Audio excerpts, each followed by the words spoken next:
अस्सलाम वालेकुम एवरीवन। तो सो गाइस सीन कुछ ऐसा था कि हमने गाड़ी लेनी थी। हम काफ़ी दिनों से गाड़ी ढूंढ रहे थे, पार्क व्हील्स पे भी, ओएलएक्स पे भी, और कुछ हमारे डीलर भी हैं दोस्त, उनसे भी हम पता कर रहे थे कि कहीं से हमें निसान 85 या फिर 87 मॉडल गाड़ी अच्छी कंडीशन में मिले। अच्छी कंडीशन ऐसा हम अगर जेन्युइन कहें तो जेन्युइन तो बहुत मुश्किल है, क्योंकि मॉडल इतना पुराना हो जाता है, 35 ईयर्स तकरीबन पुरानी गाड़ी बन जाती है। हमें चाहिए थी बेसिकली फ्रेम, उसका हौदा, उसका पिलर, ये चीज़ें जो हैं ये जेन्युइन हों, ताकि अगर हम उसको रिस्टोर भी करें तो अच्छे तरीके से हमारी गाड़ी तैयार होए। आज हमें एक डीलर ने बात की है कि वो कह रहा है कि 87 मॉडल या फिर 88 मॉडल उसके पास ब्लू कलर की गाड़ी है डीजल में। तो अभी हम उसके पास जा रहे हैं, एयरपोर्ट रोड पे उसने बताया है। अभी हम उसके पास जा रहे हैं और देखते हैं गाड़ी कैसी है।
फाइनली गाड़ी मैंने परचेज़ कर ली है।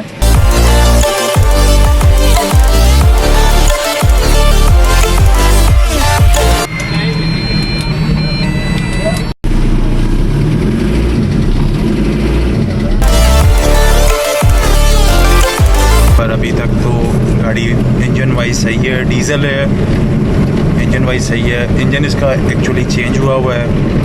बाकी इसका इंटीरियर जो है वो थोड़ा सा सही है, बॉडी वाइज भी ठीक है। थोड़े थोड़े काम होने हैं। एक इसकी पिछली रियर स्क्रीन डलनी है, वो हम चेंज करेंगे। थोड़ा सा सस्पेंशन का काम है जिसमें इसके एक्सेल आवाज़ कर रहे हैं और चिमटे के बुश होते हैं वो आवाज़ कर रहे हैं। तो वो भी हम आज तो मुश्किल है, कल हम इसको देखेंगे, खोलेंगे, फिर इसका काम करेंगे।